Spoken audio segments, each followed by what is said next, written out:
My science project title is The Behavior of Cheating Fathers. That's what my son announced during his 6th grade class presentation, where my husband and I were attending. When our son's name was called, he confidently walked to the blackboard and pinned up a large poster. The room went silent for a moment, then erupted in murmurs. Undeterred, our son began presenting. I chose this topic because on December 10th, right before winter break, I saw my dad walking arm in arm with a woman I didn't recognize. I noticed more suspicious behavior after that, so I decided to research my own dad. From the back of the room, I stared at the poster, filled with numerous photos and detailed research findings. I realized it all. My husband's late nights and his distance from our family. He had been cheating. I was seething inside. I wouldn't stand for this. I shot my husband a glare and demanded, "What is this about?" He looked back, pale and trembling. Stay with me to see how this story unfolds. My name is Emily, a 40-year-old working mom. I've been with the cosmetics company I joined right out of college. I've recently been promoted to a manager position and I'm finding it fulfilling. My husband's name is James. We met 14 years ago through a mutual friend. He's set to inherit his father's business and currently works in sales. Despite his occasional recklessness, he's promising and gentle, drawing me closer over time. After dating for 2 years, I happily accepted his dreamy proposal. Emily, let's build a happy family together. Aw, James. Once we are married, I'd love to have kids soon. Hopefully a boy as an heir. Always in a rush, aren't you, James? We then began visiting our parents to announce our engagement. My rural folks loved James. Then it was time to meet his parents, Samuel, a company CEO, and Barbara, a housewife. Their lavish home was intimidating, making me nervous. Don't be tense, Emily. Barbara comforted. We're delighted to meet you. She serves us tea and seemed like a very sweet lady. When James expressed our intent to marry, they were overjoyed. A family will make you a real man, James. Treat Emily well. Despite his stern appearance, Samuel was kind. I am glad to be joining such a lovely family, I replied, and Barbara warmly agreed. They even supported my decision to continue working post-marriage. It's an era where women excel in their careers, Samuel pointed out.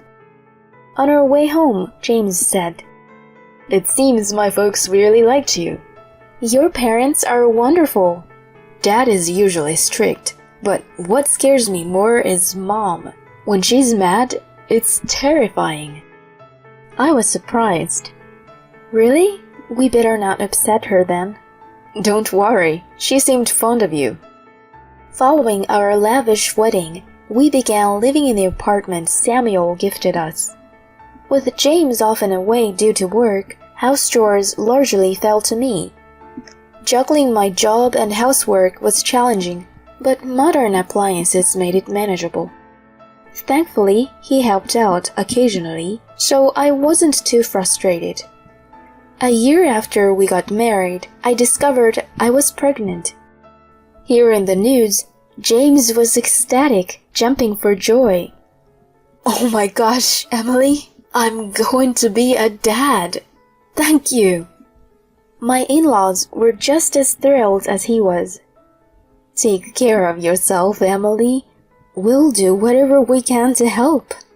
With teary eyes, my mother-in-law tightly grasped my hands, while behind her, my father-in-law couldn't hide his joyful smile. I genuinely felt grateful to have them as my in-laws. My parents live in the countryside, farming, so I don't see them often.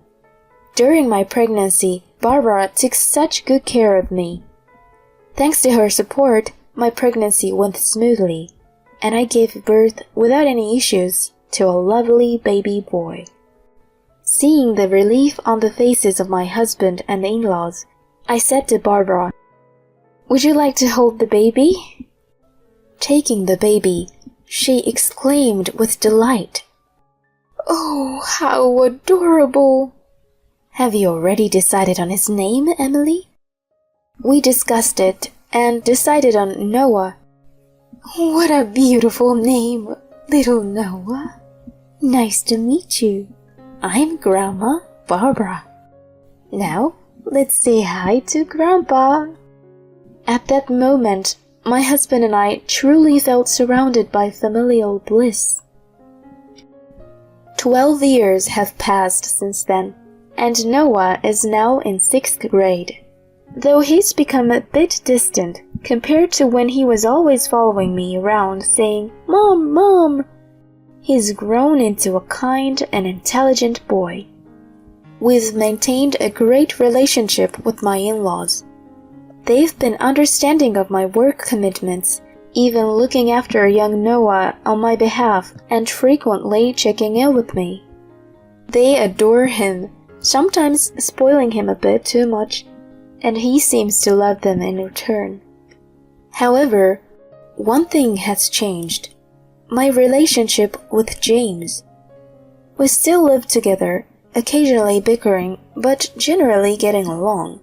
However, over the past year, he has become unusually distant towards both me and Noah. James, having climbed the corporate ladder to become a sales director and potentially the next successor, has been increasingly absent from home, studying and busy with work.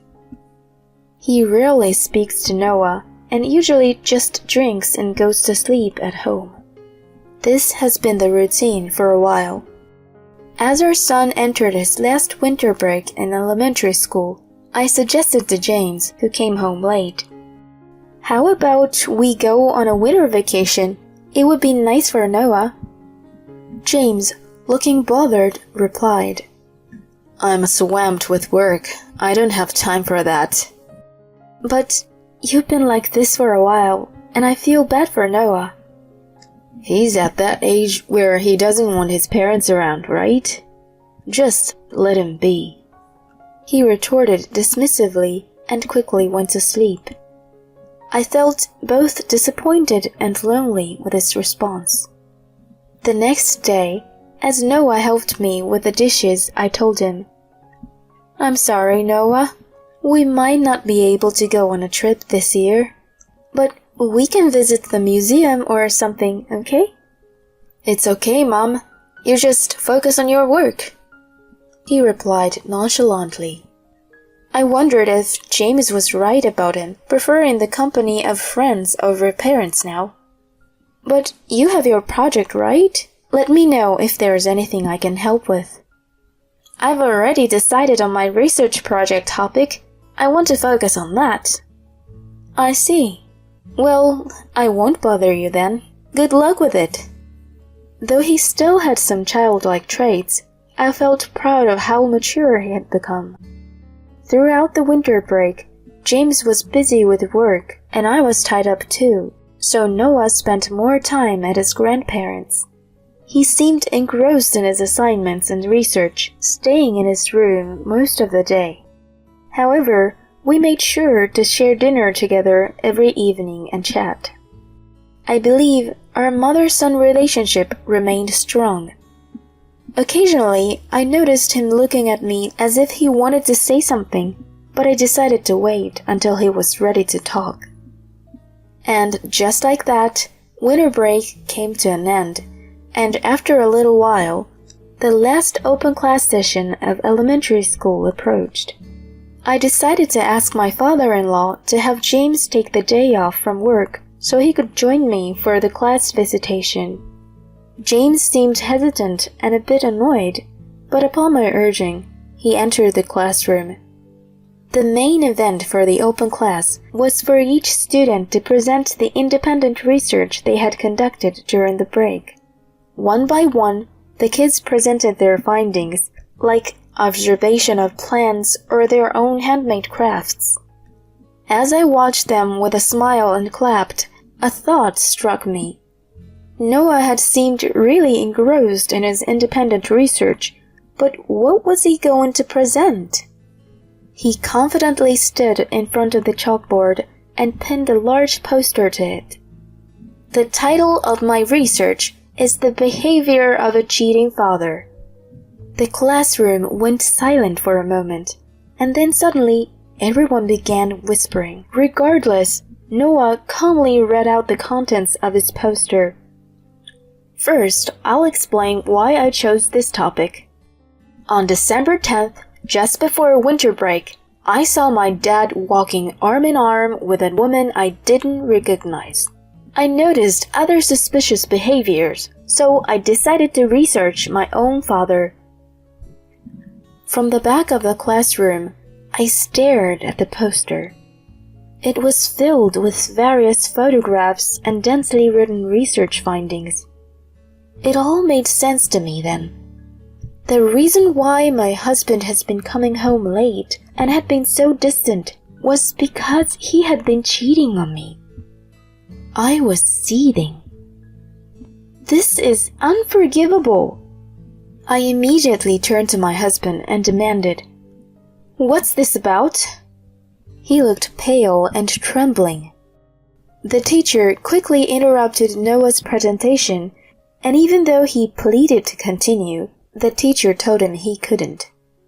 From the back, I called out to my son, "Let's go home, Noah. I promise I'll listen to your entire presentation." "Mom." With that, we left the classroom under the curious gazes of others. In the parking lot, I sharply told James, who was turning pale and trying to get into the car, "You can walk home." I drove straight to my in-laws' house with my son. "What happened, Emily? Why isn't Noah in school?" Barbara exclaimed, while her husband looked on with a puzzled look. To them I said, "Please, take a look at Noah's research." I had him spread out his poster on the table. I hadn't been able to see it from the back of the classroom, but the contents were incredibly detailed. It included sections like, "Observing my Father's Day," with notes like, "Leaves for work at 8:30 a.m., leaves office around 10 a.m. with a new female coworker. They head to a cafe and flirt, return to the office after lunch, leave again at 1:30 p.m. and go to a hotel, then dinner at a restaurant." There were photos he took himself, even one of his father coming out of the hotel. My in-laws were stunned. "Oh my goodness." We should confirm this with James. After they reviewed everything, including sections on identifying woman A, recording my father's weekend activities, differences in my father's behavior at home and with A, and text messages between my father and A, Samuel finally said with a shaky voice, "Noah, this is very well done, and that's commendable." "Thank you, Grandpa." "But, Noah, why didn't you tell your mother about this?" Noah, with a quivering voice, responded, "I thought it would make Mom sad, but I couldn't stand it. I found online that if I wanted to accuse someone, I needed evidence, so that's why I did this." Tears streamed down his face. Holding him tight, I said, "It's okay, Noah. Thank you. I promise I'll protect you. I'm stronger than I might seem." "I'm sorry, Mom, but I can't see him as my dad anymore." I nodded, took him home, and made him dinner. Later, when I received a call from Samuel, I headed back to their house. In the living room, James sat with visibly angered Samuel and his mother, who was also as mad. Spread out on the table was Noah's project. "Now that we are all here, James, explain this," Samuel said in a low voice. This is a misunderstanding of Noah's part." I confronted him. A misunderstanding, you say? Then what about this photo of you entering the hotel? Are you saying that Noah just made this up? Oh, and this lady here, Abigail Walker. She's a new employee in your department at work, huh? I even have screenshots of your chats. I love you, Abby. Can't wait to be with you tomorrow. We're going to get married, Abby. Then you be Mrs. CEO. Aw, isn't that sweet?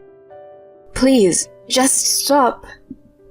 He finally admitted, defeated. Alright, I admit. I cheated on you.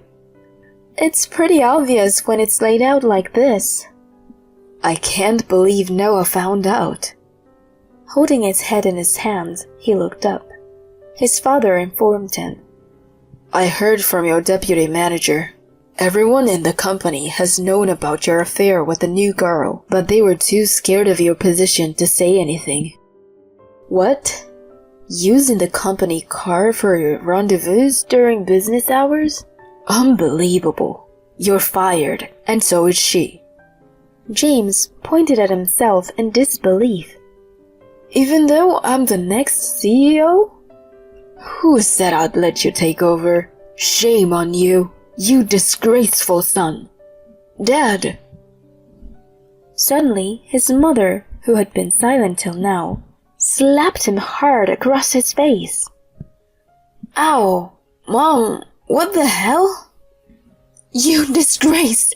Apologize to Emily and Noah right now. We are cutting ties with you. Never show your face again. She continued to slap him multiple times until her husband intervened. Alright, that's enough. True to her reputation, James was most afraid of his mother. With a face flushed from the slaps, he staggered over to me.